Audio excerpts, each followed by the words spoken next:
Good evening. Due to the COVID-19 emergency, tonight's Committee of Adjustment hearing is being held by video conference and live streaming video on the town's live stream webpage at oakville.ca. This is a hearing to consider applications for minor variance and consent held under the authority of the Planning Act. Please keep in mind the intent of this process is to review the application that is before the committee, listen to the evidence, and then make a decision. This process is not intended to be used to resolve any concerns or disputes that may exist between the town, individuals, or organizations. If a request for a deferral is made and the committee grants such a request, the applicant or authorized agent must contact the Secretary-Treasurer to schedule a new hearing date. In order to conduct an effective and efficient electronic hearing, we have adopted the following process. If you are watching the live stream of this hearing on oakville.ca, and if you wish to speak to an item on the agenda, you can call 905-815-6095. Again, the number is 905-815-6095. The phone number is also posted on your screen below the live stream at oakville.ca. Staff will be standing by to take your call. When you call in, staff will ask your name, item number you wish to address, and your telephone number. Further instructions will be provided for you to call back to join the video conference. When the chair of the committee polls the interested parties, the Secretary-Treasurer will unmute you when it is your time to speak. The applicant or agent will be given the opportunity to briefly explain to the committee the basis of the application and answer any questions that may arise. A maximum of 5 minutes will be provided for a presentation. You will need to state your full name and address for the record. Any submissions beyond 5 minutes will be at the discretion of the committee. All delegations must also state their full name and address for the record. A maximum of 5 minutes will be provided to make your presentation. All remarks and questions are to be directed to the chair. Any submissions beyond 5 minutes will be at the discretion of the committee. The applicant or agent will then be provided with a further 5 minutes to respond to the comments made by any interested parties and answer any questions from the committee members. If the applicant or agent has any concerns found in the staff report, particularly with any proposed conditions, this will be the opportunity to advise us. The matter will then be taken into committee for a decision, and this will mark the end of all discussion. Any person desiring a notice decision for an application must provide a written request, preferably through email, to the Secretary-Treasurer. Please note that you must make a written request in order to be included on the list that is used by the local planning appeal tribunal for the giving of any subsequent notice of any appeal. Written notice of the committee's decision will be mailed no later than 10 days for minor variance and 15 days for consent applications. The applicant, an agent, and any other person who filed a written request for such notice. If you do not agree with the committee's decision, you may appeal this to the local planning appeal tribunal. The last day to appeal the decision to the local planning appeal tribunal will be noted on the decision. If no appeal is received within the prescribed time frame, the decision of the committee becomes final and binding. The Secretary-Treasurer will then notify the applicant and anyone who received the copy of the decision through written correspondence. People participating in the hearing are to be courteous to, respectful of the members of the committee, town staff, and other people participating in the electronic hearing. Tonight's electronic hearing is being video recorded and available for future viewing at oakville.ca. Thank you. So, regrets, we have only one regret, Mr. Ian Flemington. Is there a declaration of any pecuniary interests? Okay, I see none, thank you. At this time, are we going to take requests for deferral or withdrawals of applications?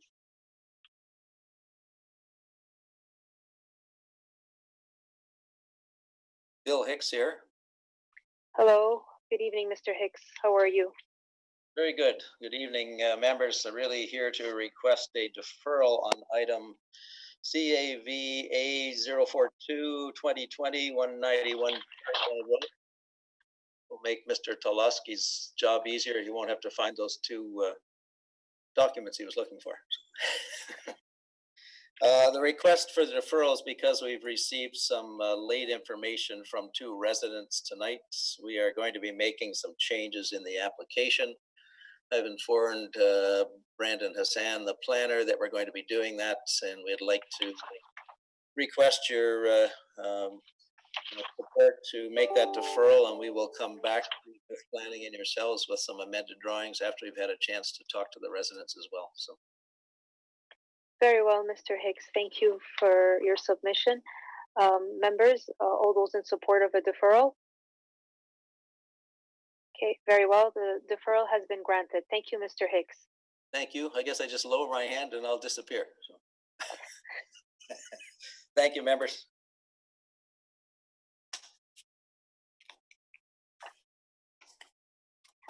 Jason Heater here from Hicks Design Studio.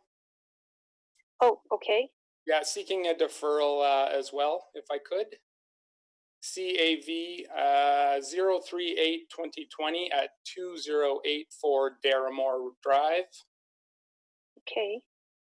We need a little bit of additional time to gather some required information with respect to covered versus uncovered underground terraces that are adding to the increase in the coverage numbers. So we're going to connect with the zoning officer and see if we can sort that out and come back with some revised plans with some altered areas.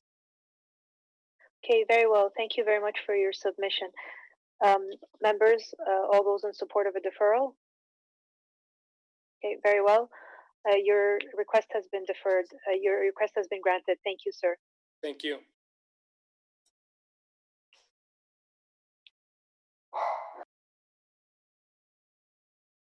Are there any other deferrals waiting? I see no more requests for someone to speak. Okay, very well. So then we will start with the first item on our agenda. And the first item on our agenda is CAV 035 of 2020 at 437 Maplehurst Avenue. I ask that if anyone is watching the live stream and would like to speak to this item, to call in at this time at 905-815-6095. Again, the number is 905-815-6095. The phone number is also posted on your screen below the live stream at oakville.ca. Staff will be standing by to take your call. When you call in, further instructions will be provided for you to call back to join the video conference. Is the applicant or agent ready to present? Yes, Jason Heater from Hicks Design Studio. I'm here. Thank you, Mr. Heater. Heather, I know this is our first time. Usually right now I ask if there are any members that are going to speak to this application.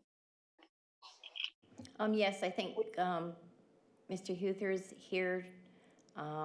We've got, you've announced that the people can call in from the public.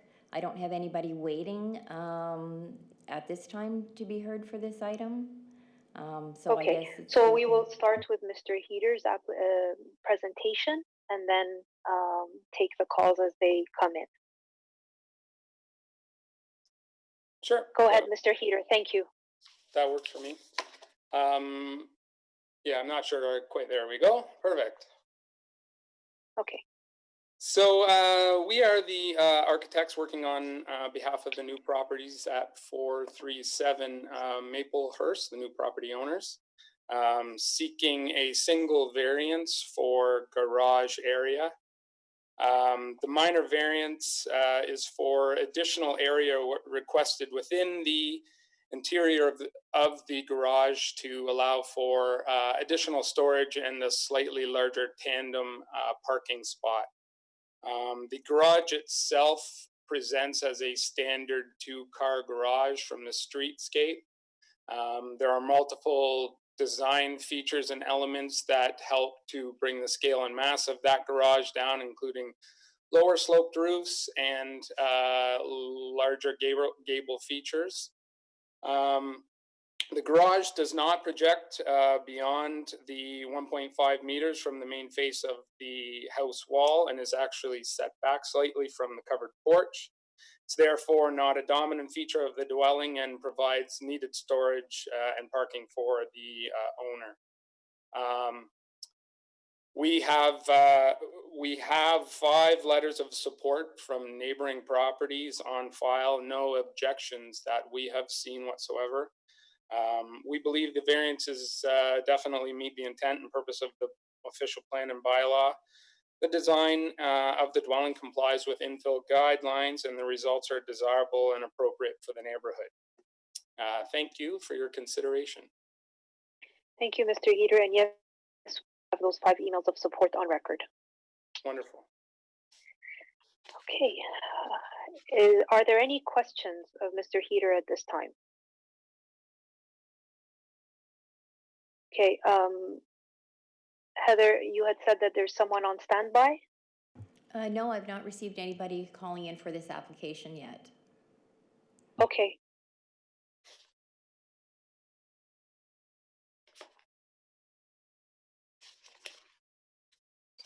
I see Judy's hand up. Yes, Ms. Murray.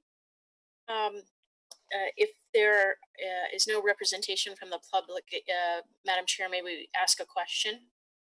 Oh, yes, absolutely. Do you have a question of Mr. Heater or planning? First planning and then second to Mr. Heater. So through you, Madam Chair, to town staff, the notes indicate that the variance, that the private garage shall not project more than 1.5 meters from the face of the longest portion. And then the variance reads to request the attached private garage to project not more than 10.9 meters from the face of the longest portion of the main wall. I'm trying to understand because Mr. Heater, I believe I'm reading the notes correct. Is that correct? No, I mean, we're not seeking any variance that's tied to garage projection. This is purely the garage area. All internal, correct? Correct, yeah. Oh, okay, got it. Thank you. No problem. So then no follow-up question for planning. None. Okay, very well. Heather, if we're satisfied that this is ample time for individuals to have called in, we can move a motion concerning this application. That's for you to determine if enough time has lapsed. Okay, how many minutes have gone by?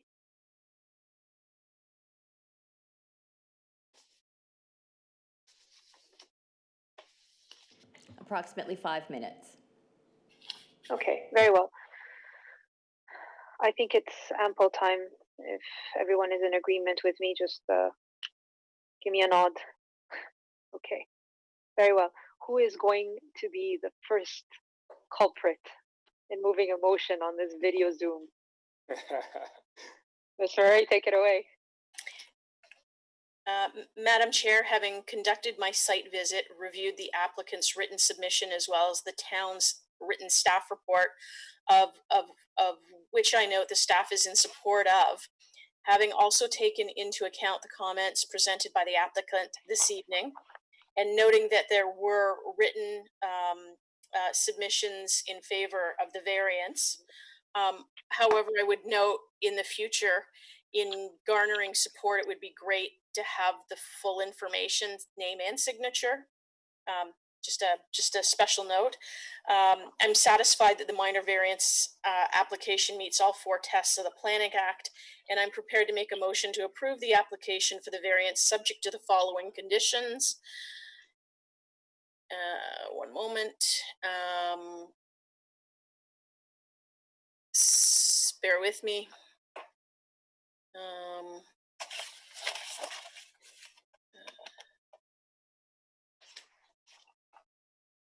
Sorry, I'm just going through the letters. The requested conditions be that the dwelling be built in general accordance with the submitted site plan and elevation drawings dated February 13th, and that the approval expires 2 years from the date of the decision if a building permit has not been issued for the proposed construction. Very well. Is there a discussion on this recommendation? I see none. All those in support? Okay. The application has been approved. Thank you, Mr. Heater. Thank you, committee members, Madam Chair. The second item on our agenda for this evening is CAV 036 of 2020 at 417 Maplehurst Avenue.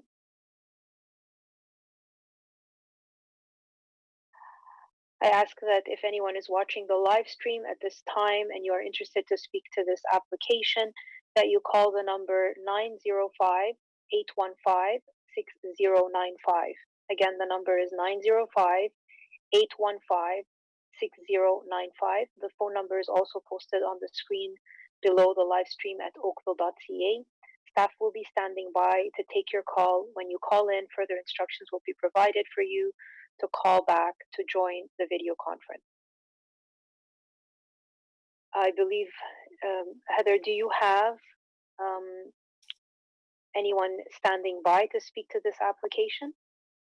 Mr. Mann is here to speak to the application. That's, oh yes, well, that's the agent. I mean any members of interested in the public that have registered prior. I have a Mr. Shaw. I'm not sure which application he is here to speak for. Okay. All right. We'll hear Mr. Mann, and then I will prompt the public again once Mr. Mann has completed his presentation. If you just bear with me, I can ask Mr. Shaw which one he's here to speak to. Sure. Mr. Shaw? Hello. Mr. Shaw, can I just inquire as to which application you are here to you would like to speak to? 037. 196 Elton Park Road? Yes. Okay, perfect. We'll make sure that you're brought into as the panelist when we get to that item. Thank you so much.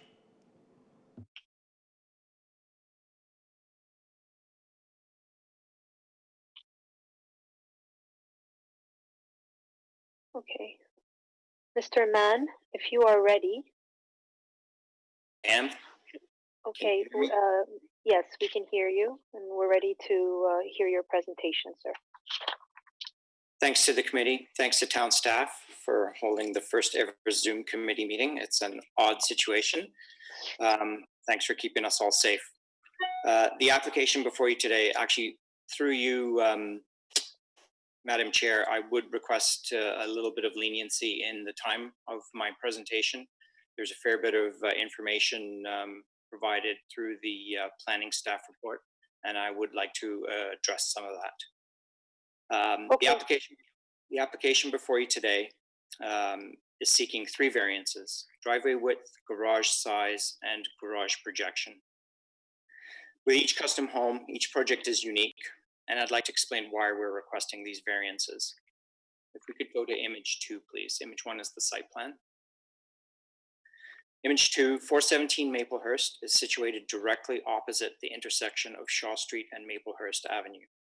Access into, and more importantly, out of the driveway at Maplehurst currently requires one to back out directly into the intersection. If you could go to photo 3, please. This is a series of 3 images showing the approach from Shaw towards Maplehurst, directly at my client's property.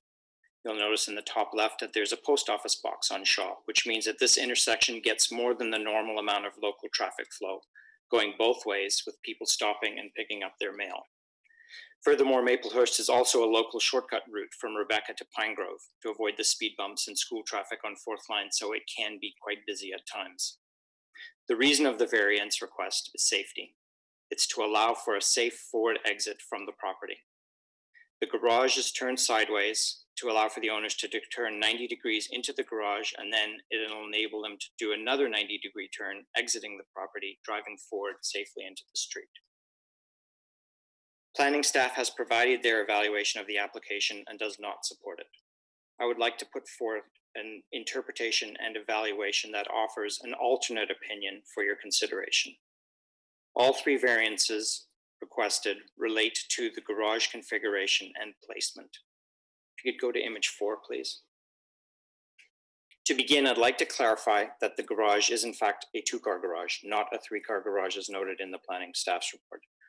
The garage has been sized to accommodate 2 cars with some additional space for storage, bicycles, garbage, recycling, and household items. Image 5, please. Image 5. So the variance 1 is for the increase in driveway width. In this particular case, because of the turn into the sideways garage, the driveway width is measured diagonally across the corner. At the entrance to the garage, across the garage face, and extending out away from the garage, at no point do any of the measurements exceed 9 meters. Site plan A shows the proposed driveway along with a superimposed dotted line of I can see it. Yeah, it's a dotted line of a driveway configuration that would conform to the zoning bylaw. The surface area of the proposed driveway that exceeds the allowed surface area is approximately 29 square feet, 2.72 meters. And it occurs on both the inside corner and the outside corner of the driveway. There are 2 very small sections. Site plan B is an arrangement where if the garage was situated facing the street, requiring a typical in and out, reversing backwards into the street, with a similar building envelope as being proposed, it would result in a much bigger driveway surface area, which would be perfectly legal. The driveway entrance lane that we're proposing is only 4.68 meters wide, which is less than the typical 6-meter 2-car entrance width, which usually widens out into up to 9 meters. The intent of the zoning bylaw is to regulate driveway width and to minimize surface area. These 2 diagrams clearly show that the zoning bylaw actually allows for much larger driveway than the proposed driveway, and that the increase in the driveway area is certainly minor both in visual impact and physical presence on the street. The staff report states that according to the official plan, the additional paved surface area proposed is not compatible with the properties in the surrounding neighborhood. If we could move to image 6, please.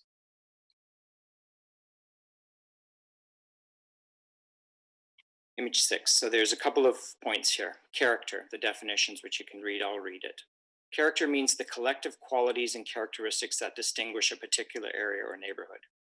Compatible means the development or redevelopment of uses which may or may not necessarily be the same as or similar to the existing development, but can coexist with the surrounding area without unacceptable adverse impact. I've included this image, and it's an image of the neighborhood context from the town's website showing the immediate block in the neighborhood bounded by Maplehurst, 4th Line, Rebecca, and Bridge. In this block alone, there are multiple driveways of different configurations and sizes, including at least 13 that are larger than the one we are proposing, as well as 11 that facilitate turning around and exiting forward. It's my contention that the increase in the surface area of the driveway that we're requesting is in fact minor, and that it seems to be quite clear that the neighborhood supports a variety of driveway configurations and sizes, which would make it quite compatible within the neighborhood. There are some site-specific zoning factors that need to be considered here as well. Staff have noted that the properties on the west side of Maplehurst are subject to the 0 Suffolk zone provisions, and the properties on the east side of Maplehurst are subject to the special provision 1 zone regulations. This is an extremely important distinction between these 2 zones, in that this section of the neighborhood is subject to far fewer development restrictions than the 0 Suffolk zones. This area does not restrict GFA, and the area of any development is regulated solely by lot coverage and yard setbacks. It also allows for a 12-meter maximum height allowance and does not restrict the number of stories. So to get the full picture of what is allowed in this area, if you do the math, the potential development of 417 Maplehurst alone could result in a lot coverage of 5,700 square feet, and with a 12-meter height allowance, you could legally fit 3 stories and over 15,000 square feet of floor area on this property. This speaks to the character of the neighborhood as defined by the zoning bylaw and the official plan. Variances 2 and 3 are about the garage size and the projection. Staff have noted under section 312 lotting pattern and section 323 setbacks that new development should maintain the average of setbacks from the street frontage and be compatible with the existing pattern of dwelling placement of the dwellings in the immediate area. We're not requesting any street frontage setback variances, nor are we requesting front, side, flankage, or rear yard variances. I would suggest that this area, as evidenced by the neighborhood context, supports a variety of built form in size, configuration, and placement. The issue at hand is clearly the garage projection at the front of the house and the perceived impact it has on the streetscape. Staff report states that other newly constructed dwellings in the neighborhood do not have projecting garage configurations, yet there are at least 5 in this block alone, and one that is only 3 lots to the south, and in that one has a second floor area above it as well. The 2 recurring concepts that are repeated throughout the staff report are compatibility and character. If we could go to image 7, please. It's the front elevation. It is my contention that those definitions of compatibility and character need to be viewed, evaluated, and regulated in the context of what is allowed in an area just as much as what exists. The staff report notes that the minimum front yard creates significant massing impact on abutting properties. The elevations attached clearly show that the proposed massing and form of the house are well within the allowable building envelope and height allowed under the zoning bylaw. In fact, the front projecting garage with the second floor area above actually has a maximum height of 8.69 meters, which is below even the standard height of 9 meters set for the zero suffix zone and well below the 12 meters allowed building height for this zone. The side elevation components of the dwelling are also below 9 meters on both the north and south sides and are therefore well within the height and setback regulations that determine massing. You can just scroll through image 8, 9, and 10 slowly there. So that's the south side elevation. That whole side elevation facing the south side is below 9 meters. The higher portions are clear story areas more internal to the building. The next one, please. And that's the north side, and the same thing. You've got lower sections facing on the north side, and the higher portions are more internal to the dwelling. We can go back to the image 7, please, the front elevation. In the context of what is allowed in the zoning bylaw and the official plan, we're proposing a development that is far less impactful than what could be built. Staff report states that the proposed garage projection would be a prominent feature of the dwelling and would have a negative visual impact on the public realm and the streetscape. The garage configuration is a prominent design feature, and it is an important element of the architectural character and expression of the house. I would argue that you could look at the design as pushing the majority of the house further away from the public realm, turning the garage facade sideways, hiding it from the street behind a well-established vegetative wall and screen. We have not requested a front yard variance which would impact the public realm and streetscape. The reality is that a house facade spread fully across the front of the property, able to extend to 12 meters high, with 3 stories, with a front-facing garage and a 9-meter wide driveway, would have a far greater negative impact on the public realm and streetscape. The property to the north of this property has 3 stories with a front-facing garage, and the 3rd story roof line is very high, but it meets the 12-meter height bylaw. The depth of the proposed dwelling closely matches the depth of the newly constructed property to the north, and it is not out of context with it from a massing and siting perspective.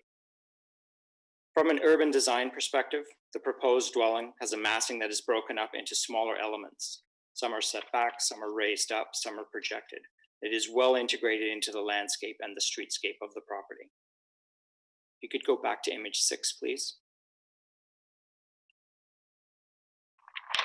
In conclusion, I have described for you a neighborhood context and a zoning that is extremely permissive, which begs the question, why do you require a variance when there's so much flexibility?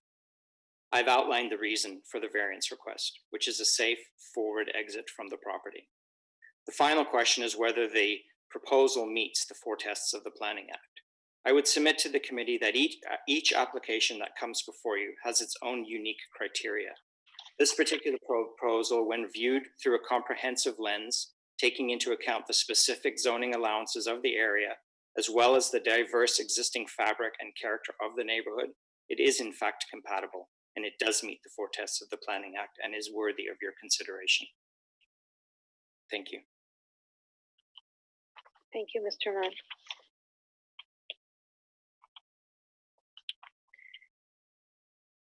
Has anyone from the public called in for this application, Ms. Murray? I don't see anybody has called in, but I believe Mr. Tulowski had his hand up. Oh, I didn't see that. Thank you. Go ahead, Mr. Tulowski. You had questions for Mr. Mann? Thank you, Madam Chair. So, Mr. Mann, I understand your safety concern, but wouldn't a simple traditional design and a hammerhead in the driveway solve that problem as well? It would solve it, but what it would also do is the intent is to keep the tree in the front portion of the front yard. And if we were to do a hammerhead, that would actually allow you to come and utilize, for instance, the 20 feet that is within the garage that we're using to turn around. That would require us to push the house back another 15 or 20 feet further from where it is situated now.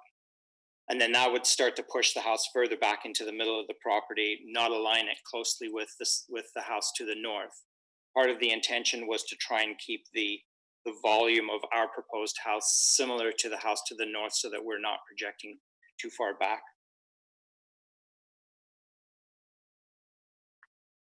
Neil, yes, Ms. Murray, you have a question? Yeah, could I go back to, I believe, the slide number 6, picture number 6?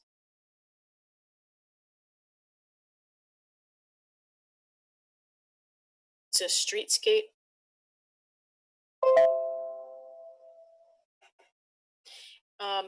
My question to, through you, Madam Chair, to city staff, the diagram indicates houses with projecting garages.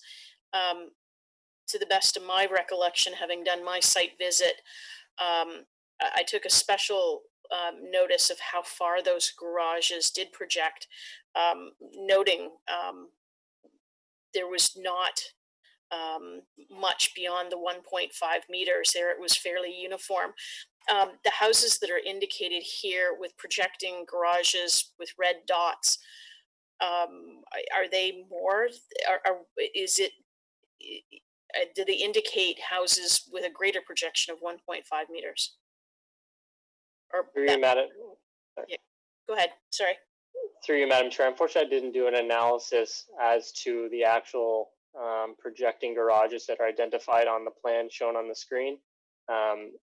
If this, I guess, committee was inquiring, I'd have to do a search on the applications that actually required variances or not. And unfortunately, I didn't do that in relation to the request that was submitted. There was not analysis done on the actual projection of those garages. Thank you. So, Madam Chair, a follow-up to the presenter then. I noticed there is a yellow line. Does that indicate the structure facing Maplehurst? What does the yellow line indicate? Is the question for me? It's for Mr. Mann. Sorry. Yes. So the question for me, the yellow line is a line basically indicating the front yard setbacks of the houses on the street. So it's not sort of, it's the actual approximate from as much as you can get from a satellite imagery.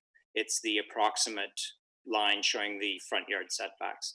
I mean, I can answer a couple of your questions regarding the garage projections. The 2 red dot garage projections on Maplehurst, the one to the south, to the right-hand part side, there's actually a 3-car garage. So I don't know the measurement of it, but it's at least 30 feet in front, and it's detached. The second one, which is 3 doors down, is a full 2-car garage and has a 2-dormer structure above the garage with a 2nd floor area above it. So it's a full 2-car garage width there. So at least, I mean, I haven't measured it, but I'm going to assume it's at least 20 feet. Thank you. Or 6 meters. Any further questions for Mr. Mann? Michael has his hand up. Yeah, I don't see everybody. That's why, unless we get out Michael of has his hand up. the presentation mode. Mr. Talowski, please go ahead. Thank you.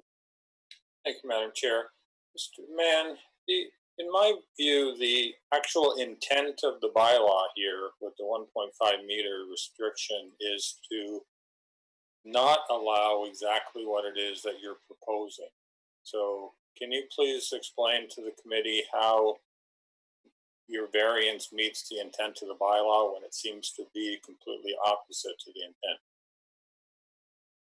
So the reason I feel that it meets the intent of the bylaw is that you're looking specifically at a 1.5 meter. You're looking at one element of the zoning bylaw with respects to a garage protruding in front of the front wall of the house.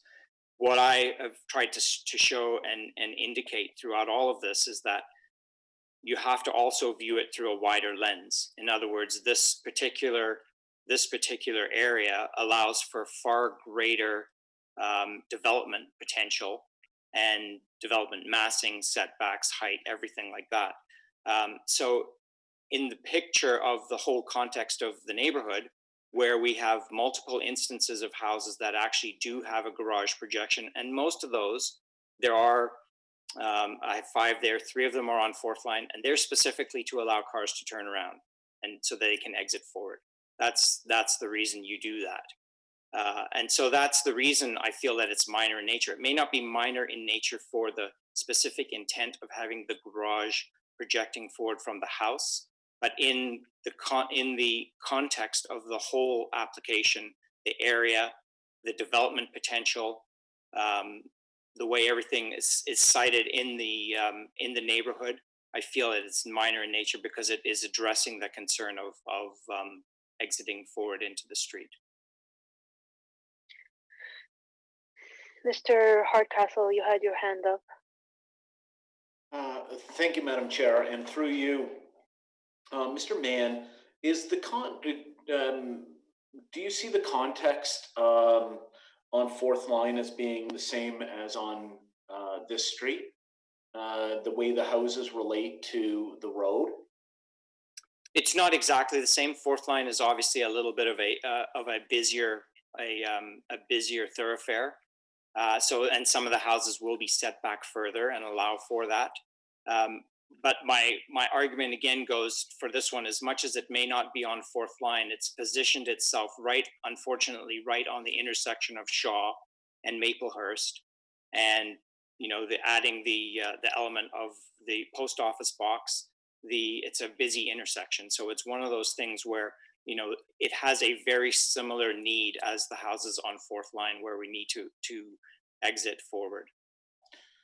It strikes me that that's one solution to a problem where there may be multiple solutions.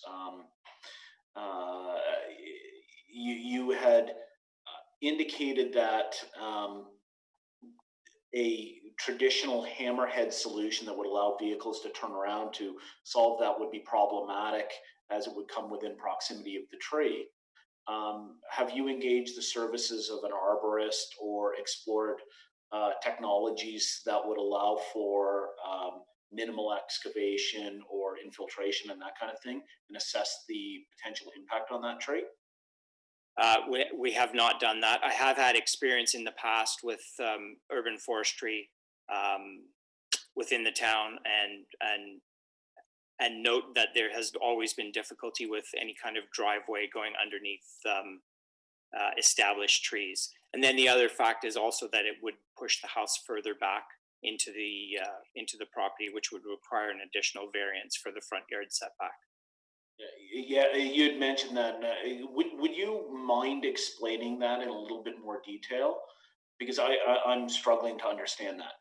So right now, if we go to slide number 1, which is the site plan image.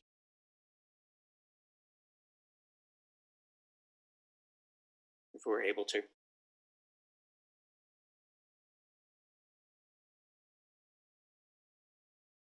Go back to number 1 if we could, thank you.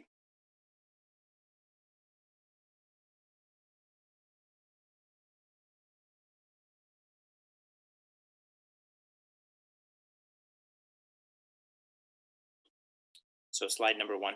So the 11.24 meters is the front yard setback, the minimum front yard setback that we're allowed. in this particular area, and that keeps the front of the house clear of the tree.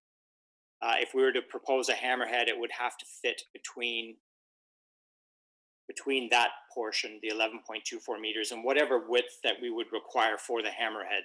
So 12, 15 feet to get it to turn sideways in front of whatever dwelling we were going to have, which would then push the house further back into the property. Does that make sense? Because it would need the space between the tree and where the house is now to provide the hammerhead. So right now we're essentially using the garage as the hammerhead. And that's based upon the assumption that you would not be able to accommodate a hammerhead underneath the tree. That's correct. Okay, thank you.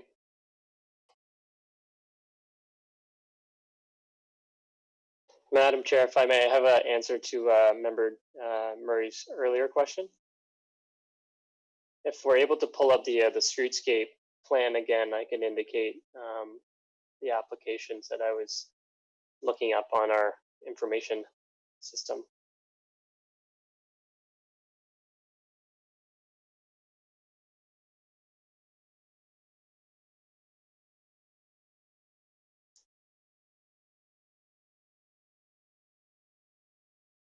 So the first dwelling, which is 401 Maplehurst, which is 3 properties over from the subject lands,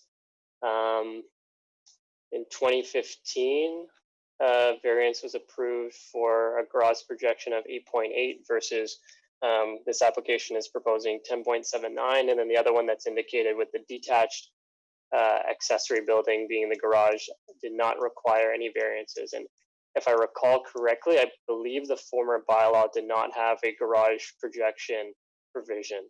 So that could be why that when it was built at that time, it complied with the bylaw. I believe if the committee members remember, maybe back a year ago, there was an application that we dealt with on Seneca Drive. And that at the time, the applicant got permissions to build a detached garage. And then when they wanted to connect it, they needed a variance because the bylaw in place at the time has garage projection provisions. So hopefully that answers the question to your earlier query. Thank you, very helpful. Very well. Are there any further questions or items of clarification? If we're Miss McCrae, there hasn't been anyone else who's called in this time frame. That is confirmed. There is no more public participation at this point. Okay, very well. So we are ready to take this matter into committee. If there are no more questions, who would like to move a motion for this application CAV 036 of 2020 at 417 Maplehurst Avenue? Show of hands. Mr. Talowski, thank you. Thank you, Madam Chair. Madam Chair, despite Mr. Mann's admirable job of trying to explain and defend his application, I cannot get past that the intent of the bylaw is met by having the garage projecting in this nature. I appreciate his comments on this only one element, but the bylaw doesn't say you cannot have a projecting garage unless you have space over top of it or any other feature. It says you can't project more than 1.5 meters. I also appreciate that there are some other houses on the street that have projecting garages, but in my opinion, that does not make them desirable. And I don't believe the holes in the streetscape that are created by it is a desirable feature. And I do believe that there are other solutions on the driveway. From my estimation and looking at the site plan, with narrowing the driveway and putting a hammerhead in a narrower driveway, there is room between or beside the tree, even if you can't go into the drip line. So I appreciate Mr. Hardcastle's comments that this is a solution. It's not the only solution. So, Madam Chair, with that and finding that the other variances stem from variance number 3, I would move that the application be denied. Very well. Is there a discussion on this recommendation? Ms. Murray, go ahead. Just some comments, and I support with Mr. Tulowski's comments. And having done the site visit, I don't see the type of traffic that on Maplehurst that is comparable to Fourth Line. Notwithstanding the boxes, at which time when I was there, people were walking to their boxes and getting their mail, and I didn't find the driveway obstructed in any way either. So there's a clear view when you do exit. I'm sorry. While a valiant effort that you could build even a larger structure based on the zoning, so the projection should be permitted. That just doesn't sit well with me and doesn't sway me to approve the minor variance. So I will not be voting in support of this. I will be on side with Mr. Tulowski's motion. Thank you. Thank you, Ms. Murray. Any further comments? Okay, I see none. The motion on the table right now is to deny the application as submitted. All those in support? Okay, the application has been denied. Thank you, Mr. Mann. Thank you, members of the committee.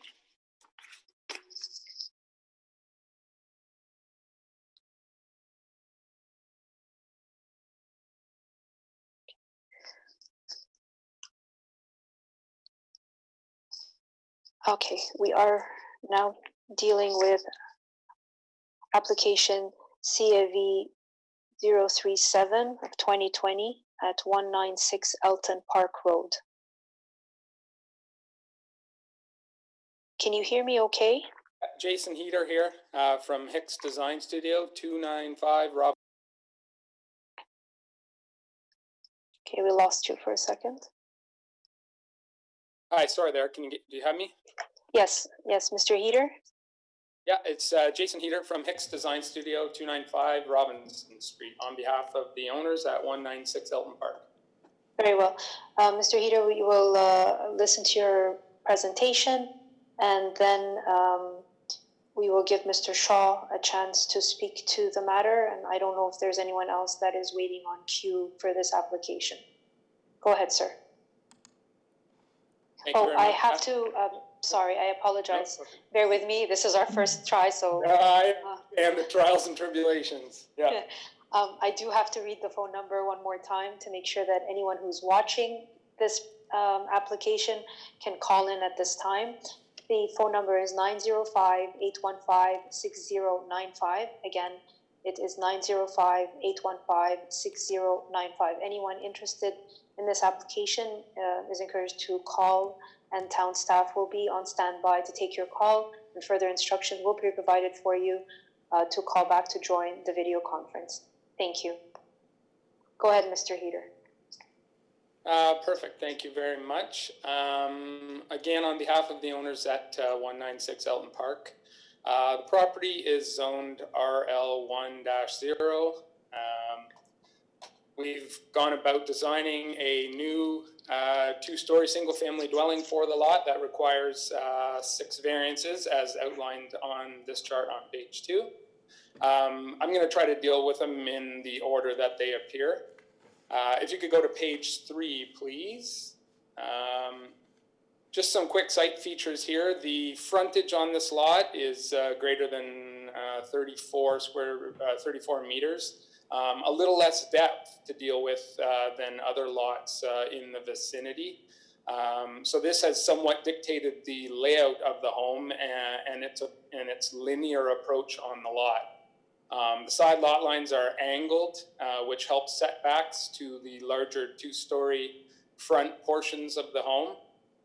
And it also creates a courtyard effect in the rear behind the single depth garage that helps the neighboring property at at 188 Elton Park, with an increased side yard, and that side of the property lacks a bit of the vegetative properties that the opposite side has in its favor.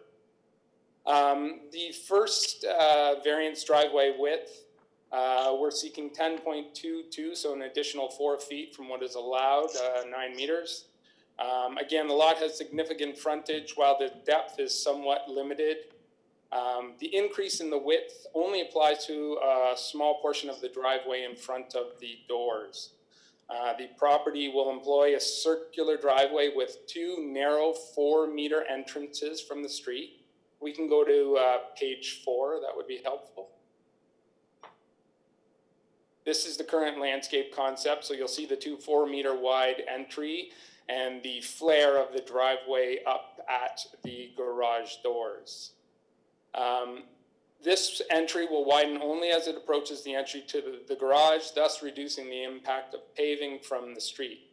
The landscape concept employs a low screen wall and a large stand of 3 trees to screen both the single-car garage, recessed garage door, and help screen the additional width requested under this variance.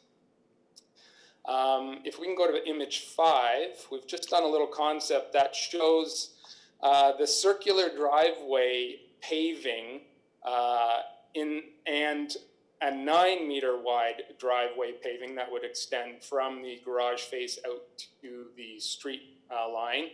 And you'll see that the impact of the paving with the circular version, 4-meter wide entry, and the flare at the front proposes far less paving in that vicinity of the front of the garage than what the circular driveway format proposes. There are numerous examples of circular driveways along Elton Park.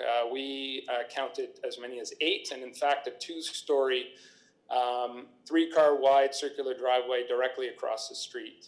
We feel the design, along with landscape elements, will provide a driveway that is most compatible with the neighborhood and not adversely affect the functionality of the site nor impact the neighboring properties.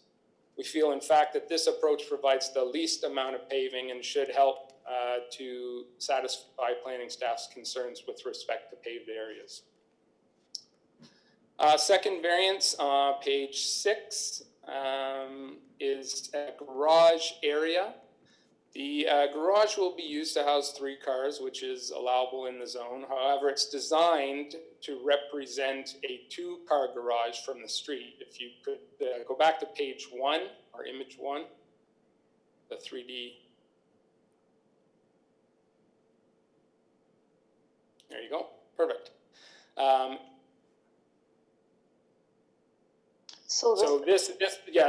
This image shows that really the intent and design of the garage is to have it read more like a 2-car garage than having stacked 3 doors across the facade of the home. If we can go back to page 6, please.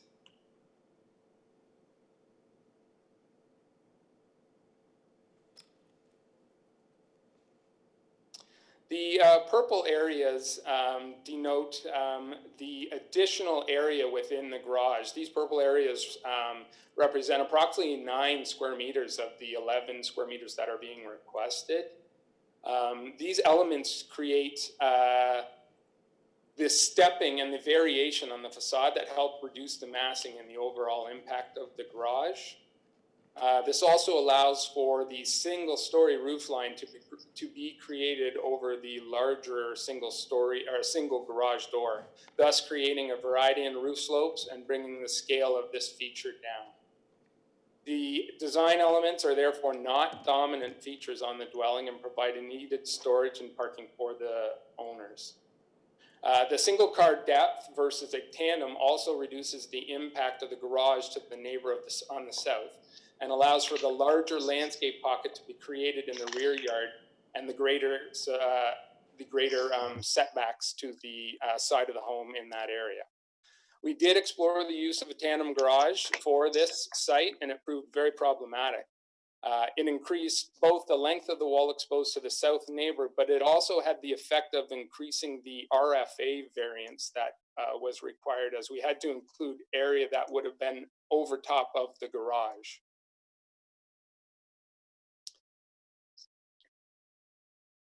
We feel that the garage proves as an interesting anchor element to that side, the south side of the property, and is a welcome feature for the front facade. Page 7, variance for dwelling depth. The measurement again of dwelling depth is taken from the furthest extent of the front entry porch to the furthest extent of the rear covered terrace. The dwelling in this case is in fact only 16.74 meters, and thus meets the zoning, the intent of the zoning bylaw. We believe the additional depth is compatible with the character of the neighborhood, and the porch elements, which are unenclosed single-story structures, do not contribute to any additional massing or pose any issues for neighboring dwellings. Page 8, if we can go to page 8. The fourth variance with respect to RFA. The intent of regulating floor area is to ensure that dwellings are not larger in mass or scale in comparison to surrounding neighborhood. The home meets all setback requirements, and the dwelling itself is well within the allowable coverage limits for the site. All the additional floor area is contained within the footprint of the main floor walls. We are not looking to stretch the home out over the boundaries of the main floor. We have not used porches for additional area, nor have we stretched the plan out over top of the garage. The result is a relatively compact floor plate. We have stepped back numerous elements and portions of the second floor, as you can see from the purple areas on this plan.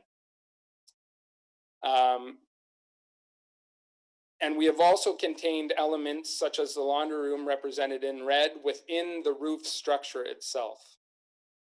Planning comments speak to the overall massing and scale with respect to dwellings transition to neighboring properties.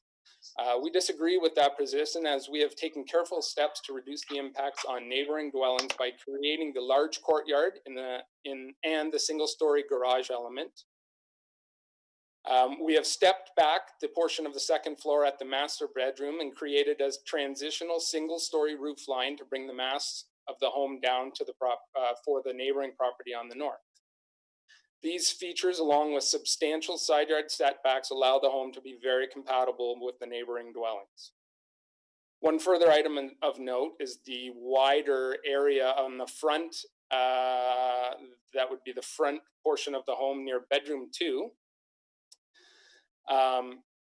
This is where the lot angles out, and thus there is an increased side yard setback and an increased pocket in which that 2-story feature can exist, and thus has little impact on the home to the north.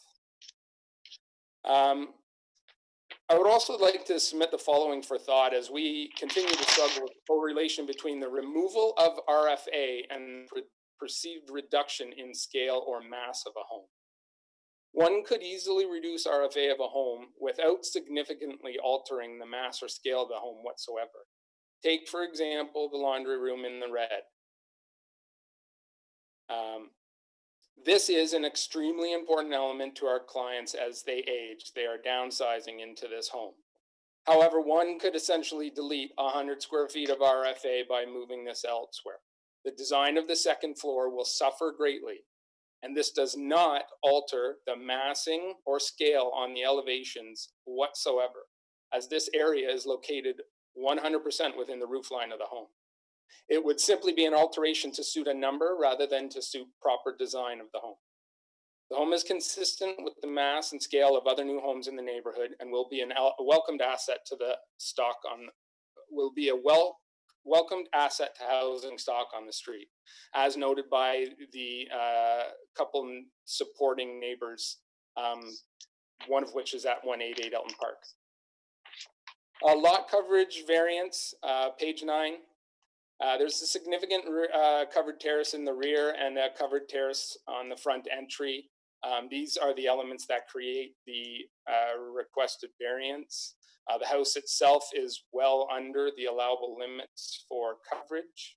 The rear covered terrace is setback in that pocket that we discussed that would be eliminated were you to choose to go to a tandem garage, and thus you'll see the increased setbacks to that element. They're single story in nature, unenclosed, and have little impact to the neighboring dwellings. The final variance with respect to building height, we're seeking 9.62. This is on page 10, whereas 9 meters is required. There are a few elements at play here. The average grade rests approximately 0.8 meters below the finished floor of the home. The measurements shown on this elevation are somewhat skewed as the overall height is measured to the top small 2% sloped portion that is never viewable from the street. It rests approximately 6 inches above the actual ridge line of the home. Therefore, the actual ridge variance would read more like 9.49 meters. If I take it one step further, the grade at the main facade and entry to the home will produce a home that is of 9.14 meters high of height, which is essentially 6 inches over the allowable. We have used multiple architectural details to help reduce the height of the home, as you'll see from the 3D rendering on page 11. The facade is stepped in multiple locations. There are single-story elements such as the covered entry porch, the lower metal roof line, and the recessed garage, and the single-story design element over the larger garage door. Although the 2D drawing for the roof line appears straight across, the actual effect of as viewed in this 3D is the stepped facade allows the roof to read much more variable and helps to further reduce the mass and simplify the built form. In closing, we believe the variances meet the intent and purpose of the planning, official plan and bylaw. The design of the dwelling complies with infill guidelines, and the results are desirable and appropriate for the neighborhood.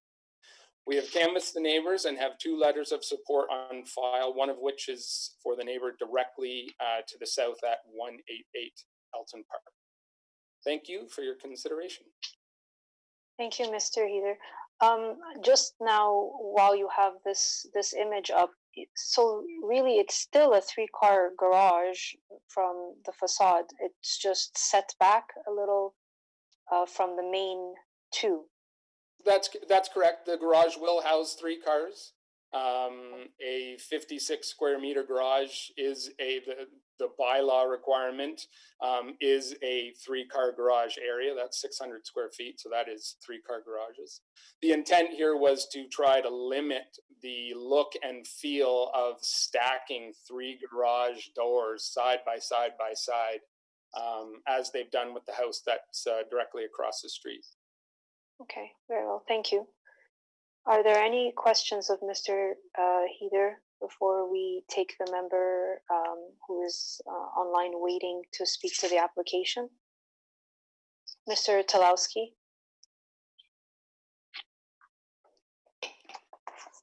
Thank you, Madam Chair. Mr. Heater, I want to take you to the height variance. Yes. And your firm has made this very similar argument on multiple files tonight. You seem to be arguing that the height variance should be granted because the grade at the base of the house is above the established grade. But that situation exists on every single property in town. You've got a minimum 2% slope for drainage. So your situation is no different than any other lot in town. And the bylaw doesn't say you get a 9-meter house. The bylaw says you get 9 meters of height from the established grade.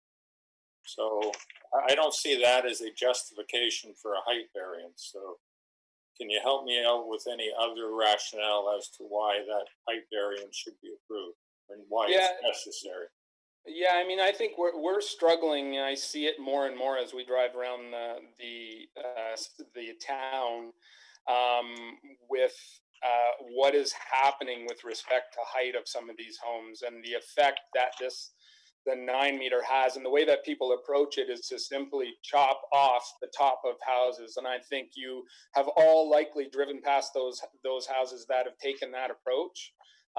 It's our position that a properly scaled roof line and a proper approach to creating interesting architectural elements and the differentiation of the depth of the facade can help facilitate a perceived reduction in the height. So that, along with, as noted, so on top of these flat roofs, they are not flat. There is a 2% buildup on those to drain those properly. In this case, that represents essentially 0.13 meters of the variance. So the variance, in fact, would be 9.49 meters to that ridge line. We just feel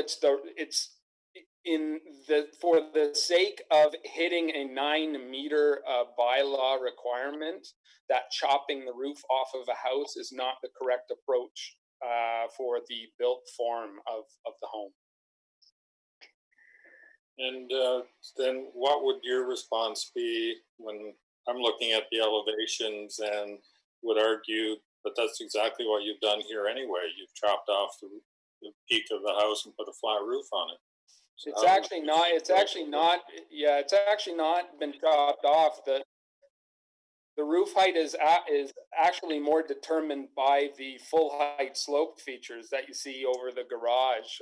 They in order to maintain common roof slopes and pitches around the home to build it correctly, they were the elements that established the house versus just chopping it off. If it was our intent to chop the roof off, we would have chopped it off at the 9-meter mark and not be looking for this. I saw the hand go up from Mr. Hardcastle. Mr. Hardcastle. Thank you, Madam Chair, but Mr. Tulowski and I are thinking along the same lines. Yes. Telepathically this way. Are there any further questions of Mr. Ether at this time? Okay, Mr. Ether, if you just stay on the line, we will ask Mr. Shaw to address the committee, and if there's anyone else. Heather, is there anyone else who was called in other than Mr. Shaw to speak to this application? I don't see anyone else at this time. Okay, very well. So we will listen to Mr.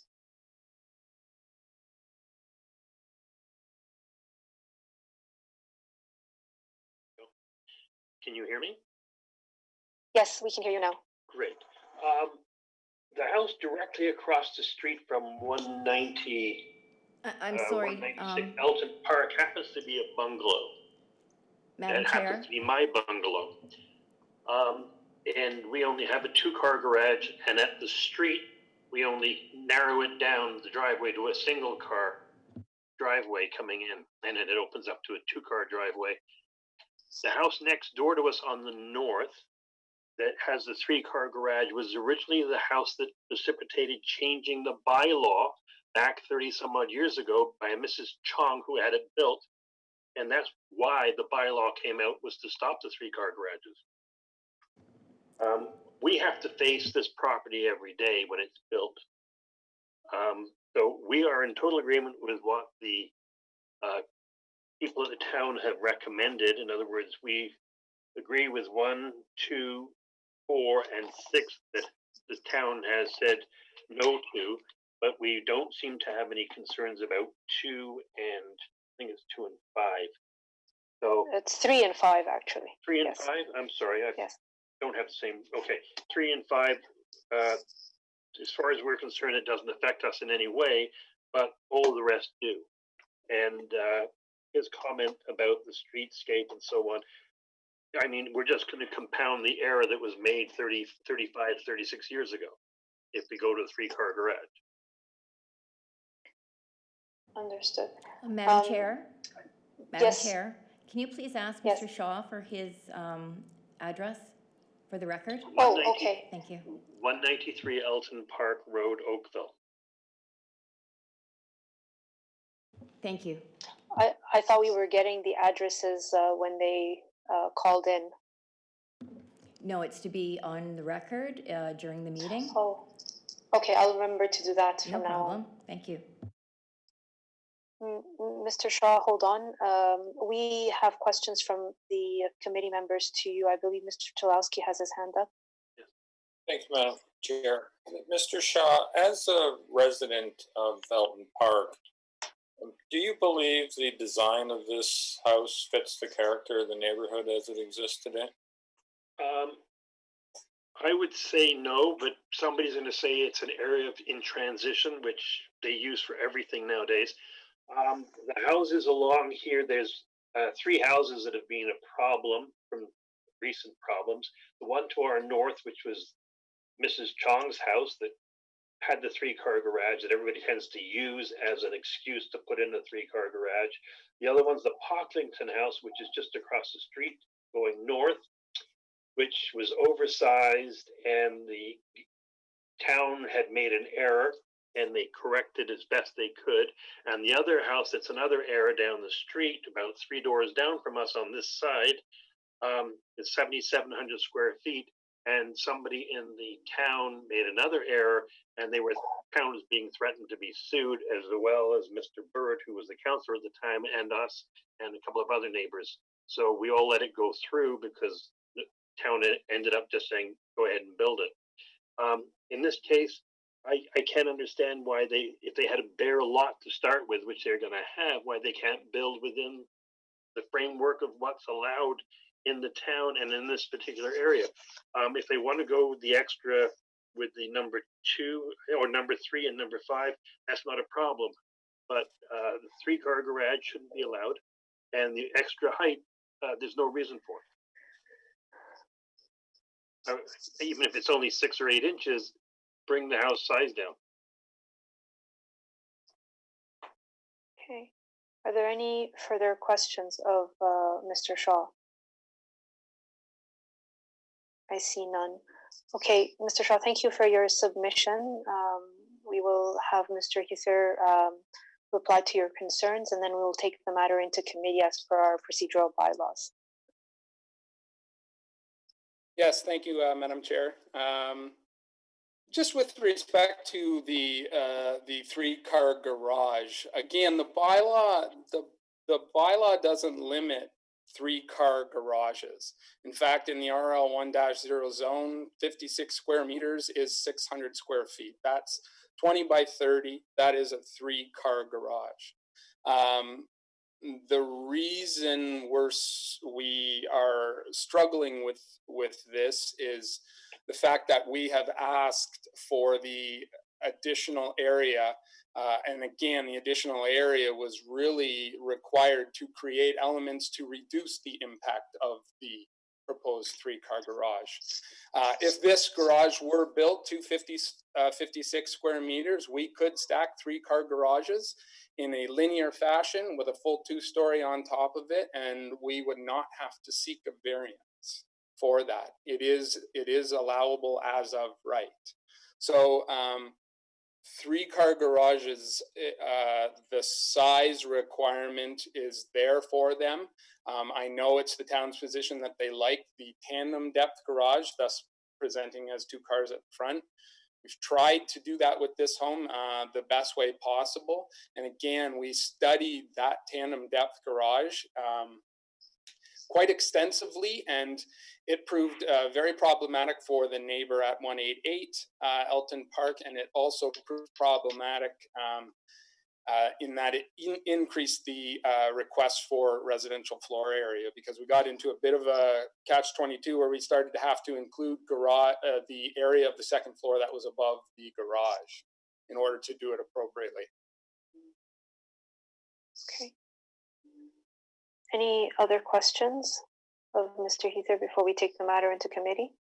I would also just like to say one thing, that it's really not, we struggle a little bit with this as well. It's really not the size of the home that dictates the height of the home, as Mr. Shaw sort of related. Bringing down the size of the home does not necessarily have a direct correlation with the height of the home. The height of the home is really based solely on the mass and scale and the look and feel of the elements and how they mesh together with one another, versus anything to do at all with residential floor area or the size of the home. Okay. Thank you for your submission.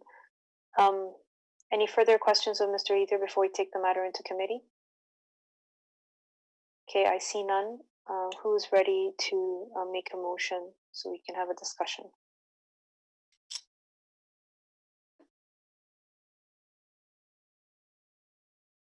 Give you a minute to think.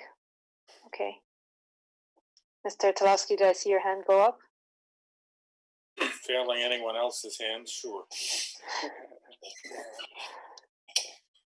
Madam Chair, I've got great difficulty with this proposal as a whole. I see significant variances to the bylaw, ones that aren't necessarily justifiable. Roof height, it's a matter of everybody wants taller ceilings. They don't fit within the bylaw. It's not a justification for meeting the intent of the bylaw. As I mentioned, the grade issue applies to every single lot. It's not unique to this one.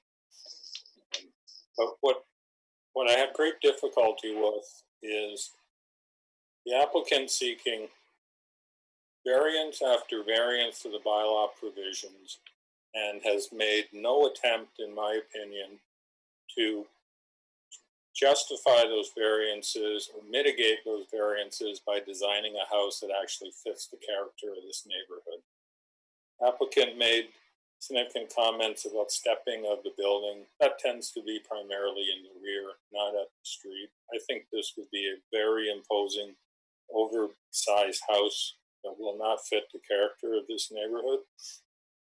That alone, without going into, again, yes, they could build a 3-car garage, but on top of that, they want to make it bigger and they want to put in a U-shaped driveway and put even more asphalt in front of the house. It just seems like this application is trying to take as much as it can from the bylaw and give nothing back to making this house fit into the community. And I cannot justify that in any way as being desirable. And I'd recommend this application be denied. Thank you, Mr. Tulowski. Is there a discussion on this recommendation? Mr. Hardcastle. Thank you, Madam Chair. I'll just take a moment to echo Mr. Tulowski's comments. I won't go over them again. He's done a great job in laying out the concerns and the challenges with this proposal. So I'll just simply state that I will be supporting the motion on the floor. Thank you. Very well. Thank you, Mr. Hardcastle. Any further comments? Okay, so the motion that is before us is to deny the application as applied for on the merits that the variances as a total effect are not following with the intent of the bylaw. All those in support? Chair, I just, Yeah. please, Yes. If you could just please note that there were written submissions in support of the application as well as the resident who did call in as well, Yes, we have letters of support from two neighbors, and then we have one opposition from a speaker, Mr. Shaw. Thank you. Okay, back to the motion. The motion was to deny the application as applied for. All those in support? Okay, the application has been denied. Thank you for your submission. Thank you, committee members, Madam Chair.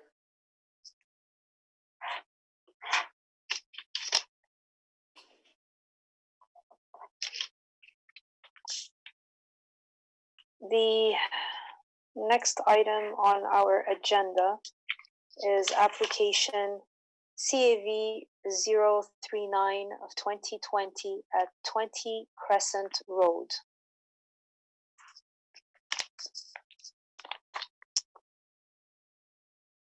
I ask that if people are watching the live stream and would like to speak to this application, this will be the time to call the following number, 905-815-6000.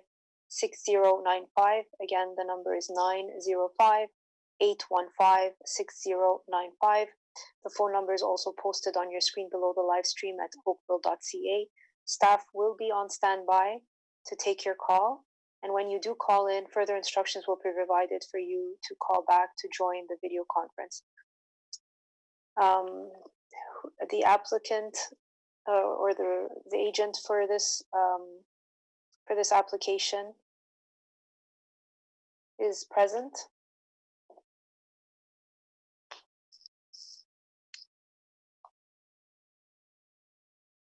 Ms. McRae? Oh, yes, Mr. Kieran should be showing up as a panelist. Okay, so, oh, this is Mr. Kieran, okay. Hello. Good evening, Mr. Kieran, how are you? Hi, good. You can hear me now? Yes. I'm not seeing myself on the screen, but Well, we don't see you, but we can hear you. okay. Sorry. Good evening, members of the committee and Madam Chair. My name is Joris Kieran, and I'm the agent for the applicant. Ms. McRae, you were signaling. I just wanted to say, if Mr. Kieran wants to be seen, I believe it's at his end, like to enable the video. There we go. There we go. Thanks. Very well. Good. Okay. Problem solved. Nice. Okay. Very good. Do we have anyone on standby for this application or no? No, I don't show any public at this time. Okay, very well. Go ahead, Mr. Kieran. This is a construction of a new two-story home with two variances, I believe, RFA and front yard setback. That's correct. I apologize. I was a little confused about the submission process for presentation materials. So I had assumed that the drawings I had submitted with the application would be available, but so I'm assuming now that you each have the drawings in front of you, because I'm not able to put them on the screen. Okay, well, we have access to them. Let me canvass the committee members if they have questions for you, and then we can start this way, seeing as though that the town staff is in support of your application. Are there any questions of Mr. Kieran regarding this application? Do you need time to pull up any of the plans, seeing as though we are not going to be able to see them on the live stream? I see none. Okay, Mr. Kieran, this is your time. It's up to you how you want to manage it. I didn't think the full presentation was needed anyway, because it's a fairly straightforward application consisting of just two variances, one for a small residential floor area increase from 40%, which is allowed, to 41.61%, which translates into an increase of about 135 square feet to the house. So it's pretty small, and that was just to accommodate some of the requirements of the homeowner. And secondly, the front yard setback, which is more of a technical variance. I see it as because the existing house is set quite far back, and there's just the shape of the property as well. The front lot line is curved, so that's contributing a little bit as well. And the existing house is on a bit of an angle, so that's the reason that we're seeking that front yard setback reduction. Very well. Are there any questions of Mr. Kieran at this time? I see none. Mr. Kieran, if you're satisfied, we're ready to take the matter into committee. Yep, thank you. Very well. Who would like to move a motion? Mr. Hardcastle, thank you. Thank you, Madam Chair. I would agree with the comments that I've heard from Mr. Kieran. The RFA increase is relatively modest. The architectural design of the building undertakes efforts to break down the massing of the building. And in terms of the front yard variance, technical or not, the building ends up being roughly located as a transition between the front yards of the abutting properties that's generally consistent with the alignment of the road. So I see no negative impacts with the two variances. Accordingly, I will put forward a motion of approval, subject to two conditions, those being that the dwelling be built in general accordance with the submitted site plan and elevation drawings dated February 24th, 2019, and that the approval will expire within 2 years of the date of the decision if a permit has not been issued. I would note that there were no members of the public present, and there were no letters submitted speaking to this matter. Yes, very well. Thank you. So the motion is to approve the application as applied for. All those in support? Okay. Okay. All those opposed? I see none. The application has been approved. Thank you. We have you, I think, on the next application as well. Yes. Okay. So just bear with me because the procedural bylaw is a little different, so I just have to do it again. We are proceeding with application CAV 041 of 2020 at 2156 Shelley Road. Anyone watching the live stream is asked to call in at this time, and the phone number is 905-815-6095. I will repeat it again. It's 905-815-6095. The phone number is also posted on the screen below the live stream at oakville.ca. Staff will be standing by to take your call, and when you do call in, further instructions will be provided to you to join the video conference. At this time, I don't believe we have anyone on standby, so we will do the same thing with this application. It's for an existing dwelling under construction, and you need a lot coverage variance for, correct? In the rear yard addition. That is correct. So this house is currently under construction. It's a new dwelling. That was a permit was issued for it approximately 8 months ago, and there was a proposed uncovered rear porch that was part of the approved permit, and with a full foundation under it, and that now the request is to enclose that into a 3-season room, which will require it obviously to have a roof, and it'll have walls on 3 walls will be added, and but it is a 3-season room. Is not part of the heated space, although it will be counted as RFA regardless by the zoning bylaw. It's still is within the allowable residential floor area, even with that space added. So the only variance being sought tonight is for the additional lot coverage that triggers and puts us over to 28.4% is the request. Again, I don't have the presentation material here, but I'm assuming all the members have access to the drawings on their own. And I'm happy to answer any questions if there are any. Yes, okay, very well. Are there any questions of Mr. Kieran at this time or items of clarification? Ms. Murray, go ahead. Yeah, I was a little confused when I read the request. It says to authorize a minor variance to permit the proposed rear addition to the existing 1-story dwelling. It appears to me that the dwelling is actually a 2-story dwelling. Yes, through you, Madam Chair. So I can see why it may appear as such. It has a substantial roof line, and it even has a window in one of the front gables, and I believe a dormer as well. And those are decorative dormers and decorative windows. There's no floor area whatsoever on the second level, so it is entirely on the main floor. I don't know if you can see this, but is that not a second floor? I guess you can't see that, but is that not a second floor window? That's a decorative window. Yeah, I mean I don't like it may be vaulted up.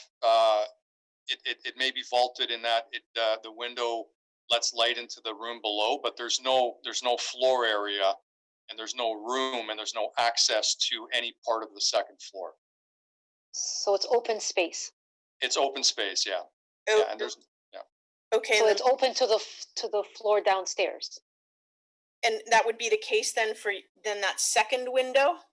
yeah, that one I know for sure. So that is, if you were to stand in the room below, which is the great room, the family room, if you were to look up, you would see up into that dormer, and it's acting as a skylight essentially.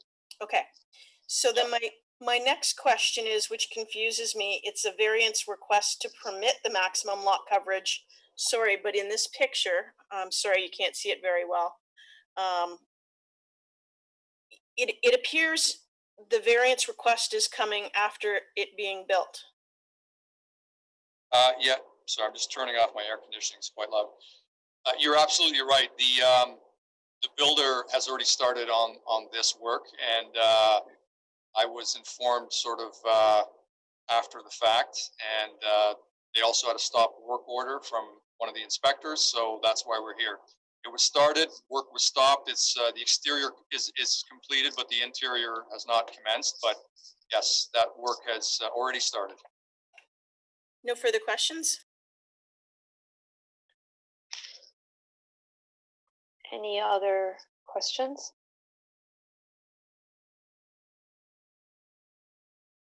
Okay, I see none. Then we're ready to take this matter into committee. Just to double check, Ms. McRae, we don't have anyone called in yet for No, this application? I have not received any further call-ins for this Okay. application. All right, so then we are ready to take the matter into committee. Who's ready to make a motion? And we can have a discussion. Okay, Mr. Hardcastle, go ahead, please.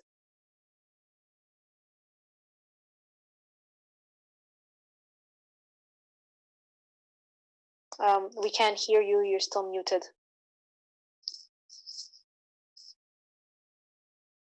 Thank you, Madam Chair. The struggles with toggling back and forth between screens. Yeah. Having undertaken my site visit, having reviewed the materials, including the discourse here in the meeting, I am satisfied that the requested variance conforms to the tests of the Act, and I will put forward a motion of approval subject to the inclusion of two conditions. First being that the addition be built in general accordance with the submitted site plan and elevation drawings dated March 13th, 2020. And the second being that the approval expires 2 years from the date of the decision if a permit has not been issued. I would note that there were no members of the public providing deputations, either in person, virtually, or through letter. Okay, thank you, Mr. Hardcastle. Is there a discussion on this recommendation? Ms. Murray? Through you, Madam Chair, to town staff, my question is, had this not been reviewed by town staff and staff is in support of the variance, yet it's more than well underway, what would be the consequences then? And how does this sort of building, how does this happen? And they go ahead and without the variance. If you could speak to that, I would be helpful. Thank you. Yeah, through you, Madam Chair. There's been numerous instances where things are caught after building permits are issued. The building permit review process is a fulsome review of all the zoning regulations, whereas if a minor variance application is submitted, staff are only able to identify the variances applied for. In this particular situation, as Mr. Kieran had identified, this was kind of an afterthought through the construction process, and there was a stop work order issued by the building department, and that ultimately resulted in the need for a variance. But to your first question, if this application hypothetically was refused, that rear addition would have to come down, and the building would have to be in compliance with the permit that was issued, which conforms to the zoning bylaw. Thank you. Thank you. Are there any further questions? Discussion on this recommendation? The recommendation is to approve the application as submitted. Okay, no further comments. All those in support of the application? All those opposed? Very well. Your application has been approved. Thank you.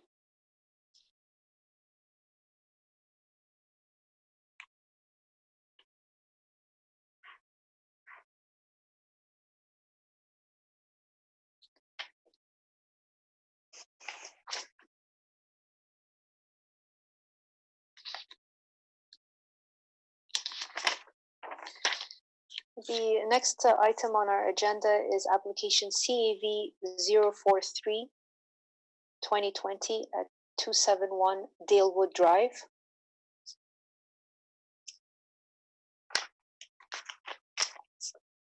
Once again, any members of the public who are watching and hearing the Committee of Adjustment on Oakville.ca and you wish to speak to this item, you are asked to call 905-815-6095. Again, 905-815-6095. The phone number is also posted on your screen below. The live stream at Oakville.ca. Staff will be on standby to take your call, and when you do call in, further instruction will be provided for you to join the video conference. Thank you. Who is the applicant for 271 Dalewood Drive? My name is Jennifer Cancelos of Carruthers and Associates. Oh, hello, Ms. Cancelos.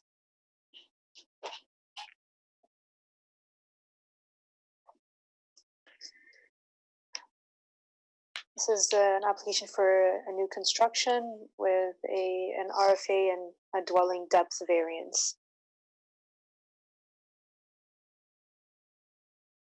Do you have a presentation that you would like to take us through?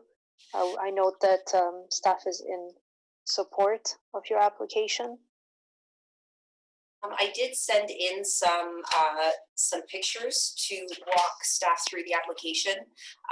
However, reading staff comments and seeing that staff are in full support of the application, I'm happy to simply take in questions from the committee members if there are any. Very well. Committee members, do you have any questions for Ms. Cancelos at this time? Ms. Murray?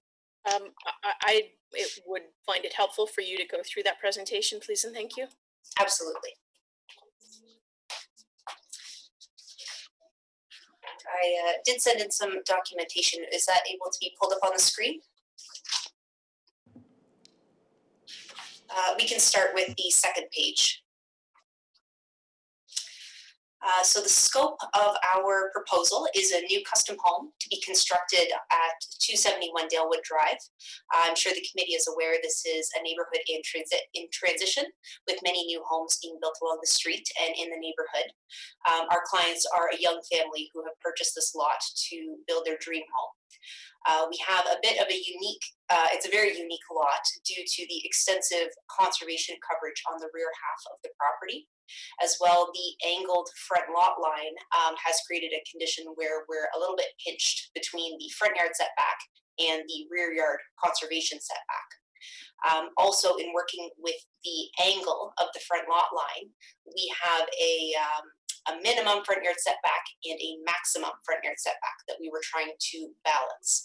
That forced us to get creative with a bit of a jogged front facade. Now that jog has contributed to our variance number 1 for the building length.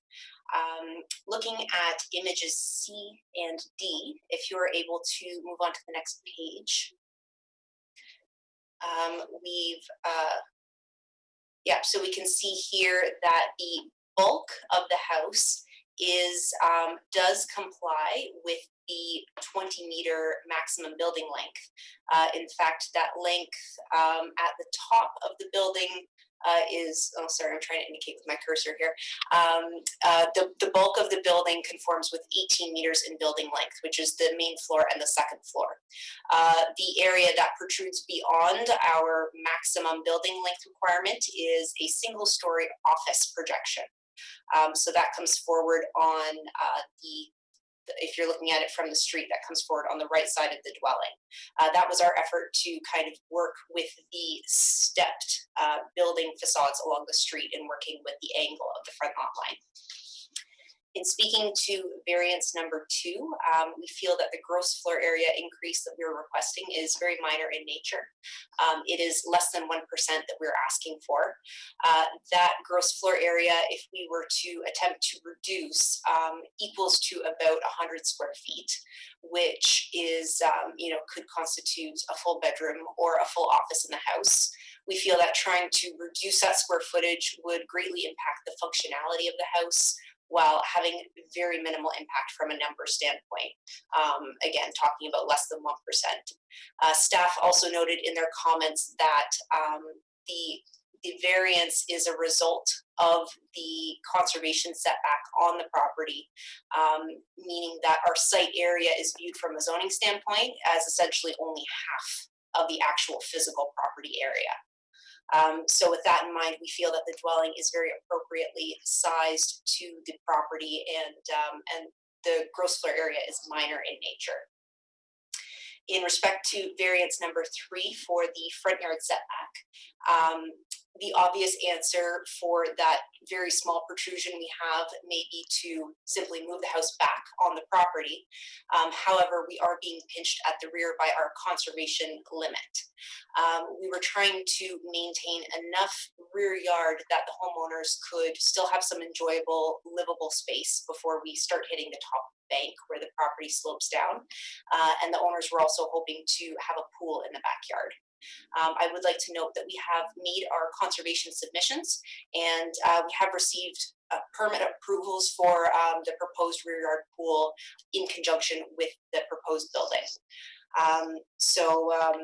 Overall, we feel that the 3 variances requested are very minor in nature, and they're all a result of this very unique property with our unique front yard and rear yard setbacks. If you're able to go through scroll through the next couple of pages in the attachment. So there we have, there is the final rendering of the proposed dwelling. I would also like to add that the homeowners have spoken with the neighbors on both sides, as well as their neighbor across the street, and there were no concerns voiced by any of the neighbors.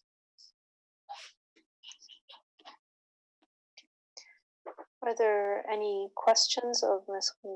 Concelos at this time? I don't see everybody because we're still in presentation mode, so. Okay. Are there any questions? I see none. All right, Ms. Concelos, if you are satisfied with your submission, let me just ask if there's any members of the public who've called in for this application. Ms. McRae? No, there's been no calls regarding this application. Very well. Then we are ready to take the matter into committee. Who would like to move a motion? Mr. Talowski's hand went up first, so go ahead. Thank you, Madam Chair. Madam Chair, I'd be pleased to move this application be approved as applied for. I find it meets the 4 tests of the Planning Act. I believe at least 2 of the 3 variances are essentially technical variants due to the characteristics of the lot. The 3rd variance on the depth being very minor. I'd also note that there's a significant mature vegetation on this property that's being retained and would mitigate any perceived impact, which I don't believe there will be. I'd note that there is no submissions made by the public, and I'd make that approval subject to development proceeding in general accordance with the drawings dated April 3rd, 2020, and that a building permit issue within 2 years. Thank you, Mr. Talowski. Is there a discussion on this recommendation? I see none. All those in support? All those opposed? Your application has been approved. Thank you, Ms. Gonzalez. Thank you, Madam Chair. Okay. I believe the next application of the evening is application CAV 044 at 377 Ashbury Road.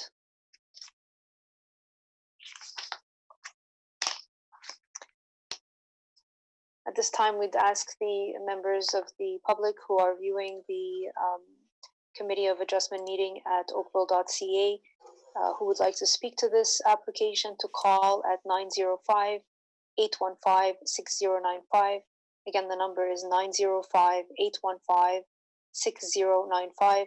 And the phone number is also posted on the screen on the live stream at oakville.ca. Staff will be on standby to take your call, and when you do call in, further instructions will be provided for you to join the video conference. Ms. McRae, do we have anyone on standby other than the applicant for this application at this present time? No, there is not. Okay, we don't have any submissions. Very well.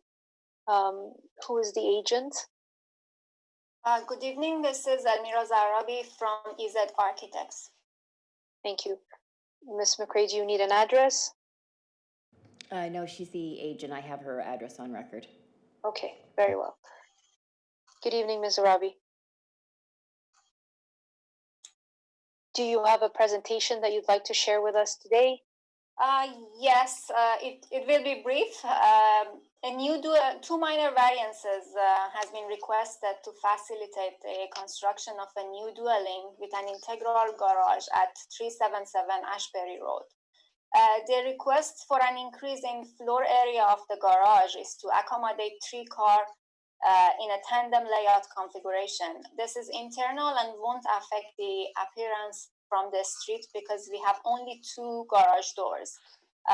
This also shown on elevation drawings on the submitted package. Increase of 1.75% in residential floor area equal to 12.33 square meter is also proposed. If you could please show page 3 of the presentation. As also reflected in the staff report, we worked closely with them to make sure the proposal is in keeping with the neighborhood. On page 3 of the presentation, you can see the mass of the building is broken into 1-story and 2-story portions. Also, the coverage of the proposed building is 4% less than what bylaw allows. As a result, the building will not have a negative impact on the adjacent properties. In this diagram, you can see where we are close to the neighboring properties. We have 1-story portion and then 2-story portions.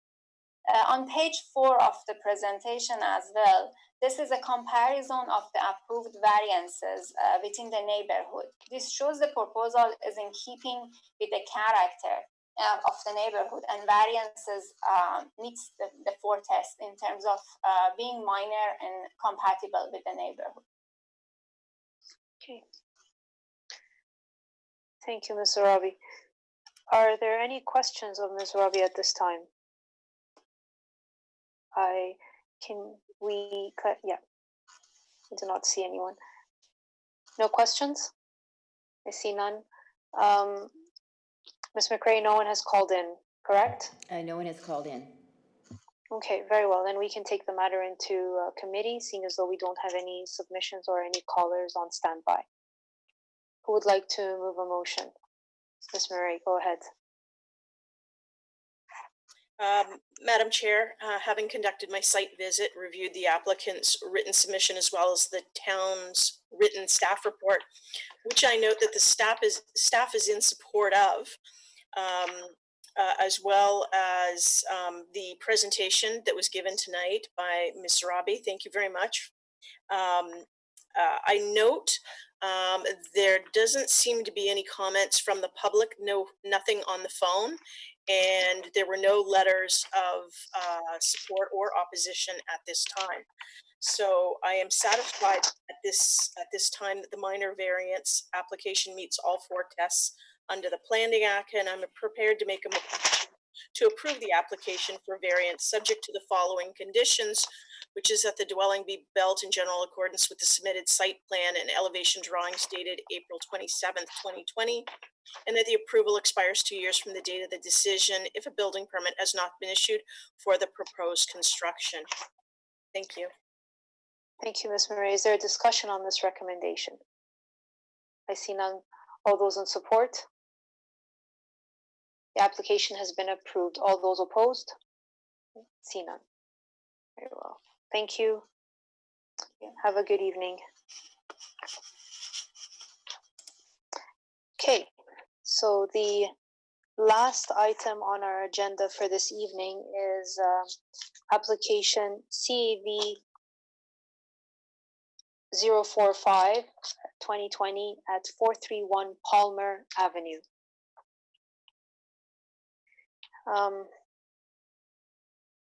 I ask that all members of the public who are interested in this application and are viewing our live stream at oakville.ca call in at 905-815-6095. Again, the number is 905-815-6095.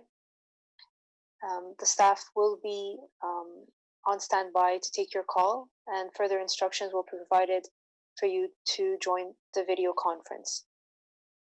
I note that there is one letter of opposition that we do have on record. So, Ms. McRae, if there is someone who calls in for this application, just let us know. Who is the agent for this property? Hello. Hi, it's Randy Scarrow, and I'm Good the evening, owner. Mr. Scarrow. Oh, good evening. Yeah, thank you. Good evening, committee and Madam Chair. Just I'll have some opening remarks. Prior to submitting our application, we completed a pre-consultation with the town staff to ensure that we were in keeping with the 4 tests of the Planning Act and be compatible and incorporate the character of the neighborhood. As well, then from that, we got positive feedback and from the town to proceed with the application. And so we've reviewed the comments provided by the town staff, and for our request for a lot coverage variance of 24.89%. And we agree with the town's comments and are satisfied with them and the conditions they've put forth. So I'd be open to questions. I could do a brief presentation if you like. I'll leave it up to you. Very well. Thank you, Mr. Scarrow. Members of the committee, are you interested in having a full presentation, or would you like some items of clarifications or questions to Mr. Scarrow? Ms. Murray, I see your hand go up. Yeah, Madam Chair, in light of the letter of dissent that we have on file, perhaps for the courtesy of those tuning in, a presentation, however brief, would probably be helpful. Thank you. Okay. Thank you, Mr. Yeah, Murray. so if you pull up the elevation and or the rendering, whichever one. As part of the design process, we did look through the neighborhood. I'm fortunate I actually been living in the neighborhood for 14 years, so I know it quite well. We have a few homes, one at 421 Palmer, another one at 213 Watson, that are 2-story designs of an older version, but similar to what we used to inspire us in our design. There's also a few more homes down the street at 395 and 396 Palmer. We sort of took those and we added in some things like the lower roof lines at the top, bringing the roof lines down beside the windows, putting in a covered porch, which is something that Old Oakville is known for, having nice, a nice neighborhood. And then we also, in trying to keep things softer on the houses, so to speak, or whatever, we with the roof line over the garage, we kept it at the main floor level. And in addition to that, if you look above the garage, we put the front facade of the second floor back on the front facade, as well as we brought the roof line down on that side of the house. So trying to maintain that. So so that's how we went about doing the elevation. And then as far as so if you go to the site plan now, So we're only asking for the one variance, but some of the other requirements that we had to conform to is the other site stats are, so in the RFA, we're actually under by 5.21 meters that's allowed. The front yard setback, we are in line with the neighbors, which is in keeping, but we're 8.36 meters back with a minimum required of 7.5. The side yards, you're allowed to be 1.8 and 1.8, and we were 1.83 and 2.2. Again, keeping in mind the neighborhood and the massing. And then the rear yard, we're allowed to be as much as 7.5 meters and or as little, and we were 12.2 meters from the rear property line. Notwithstanding, and the height, we maintain the height under 9 meters. So, and that was on the site plan. And then as far as, and so in the town's comments regarding the 24.89% lot coverage, and there's the neighborhood average is 24.5%. And so we somewhat knew that going in, and we wanted to stick consistent sort of with where the averages are and try to maintain that to be compatible with the neighborhood and with the character of the neighborhood. And I, for the most part, that's about all I have to say. In conclusion, I would say that we worked hard to maintain. I had a comment here. Forgive me for a second. Maintain, the 4 tests of the Planning Act and to stay compatible with the neighborhood and the character of the neighborhood. And if you have any questions, please ask. Okay, thank you, Mr. Scarrow. Are there any questions of Mr. Scarrow at this time?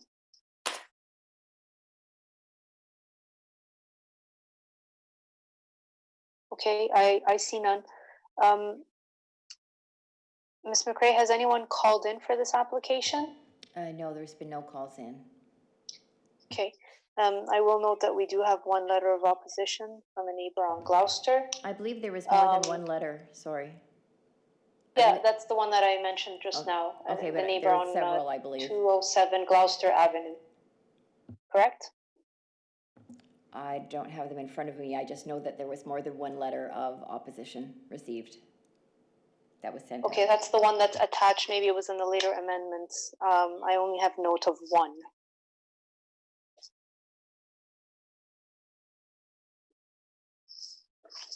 Let me just look.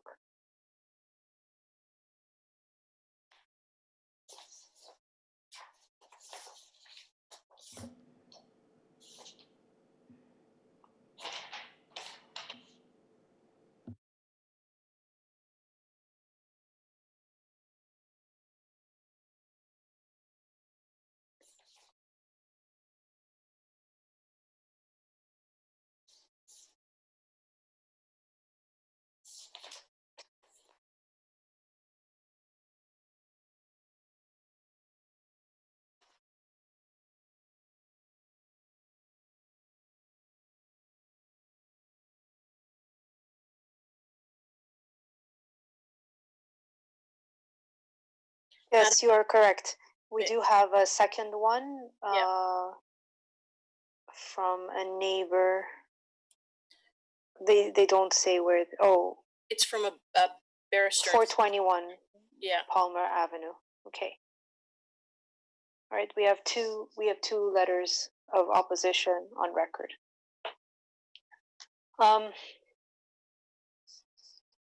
We have them on record. We have read them. I can give the members of the public another couple of minutes if someone does want to dial in, and then we can take the matter into committee.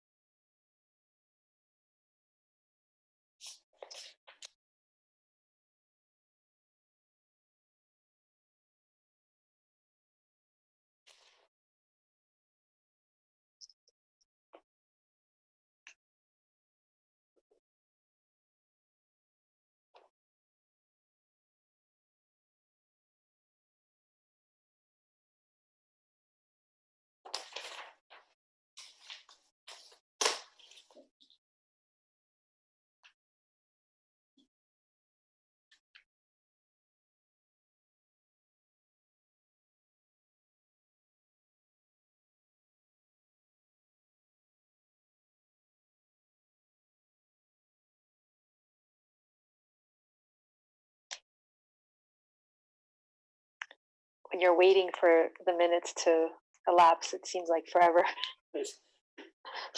I have to look at my phone to make sure that it has actually elapsed.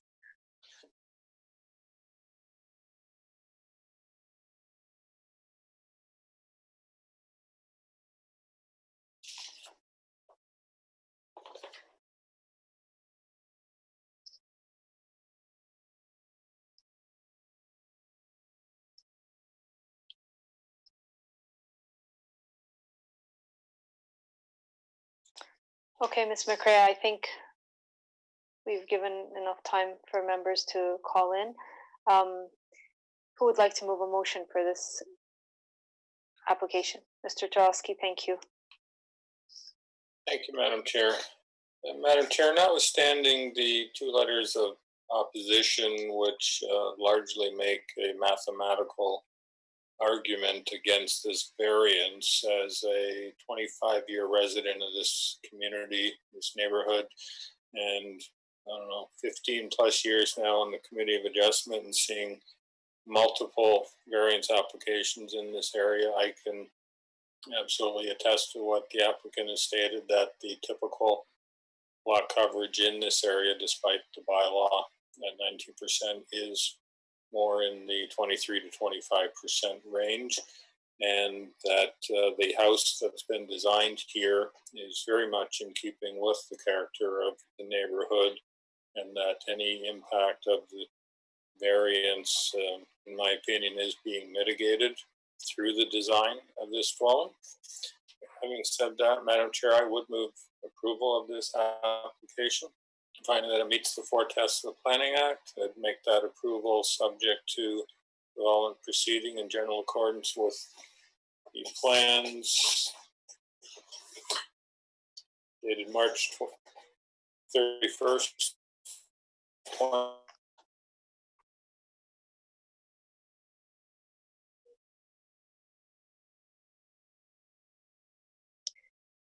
You were cutting out, but I did hear you say dated March 31st, 2020, and the second.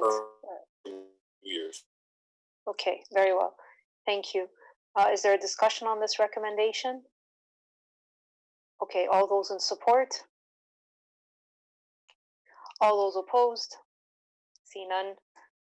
The application has been approved, Mr. Scarrow. Thank you for your submission.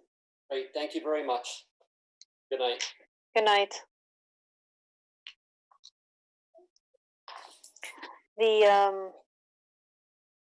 We actually have minutes to confirm for March the 3rd. Who would like to move those minutes?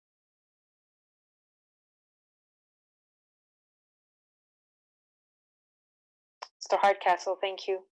And then we need a motion for adjournment. Motion to adjourn. Thank you, Mr. Hardcastle, again at 9:05, I believe. Yep. Ms. Murray. Sorry, one thing. I'd like to thank our chair, who did an admirable job with our first foray into something really different, and you made it work. So thank you. Thank you. Thank you. No, thanks. Thanks to everyone. Team effort. As my daughter would say, go team. And we'll see you next time. Oh, yes. And next time is actually very soon. It's next week, isn't it? Same time next week. Same time next week. Very well.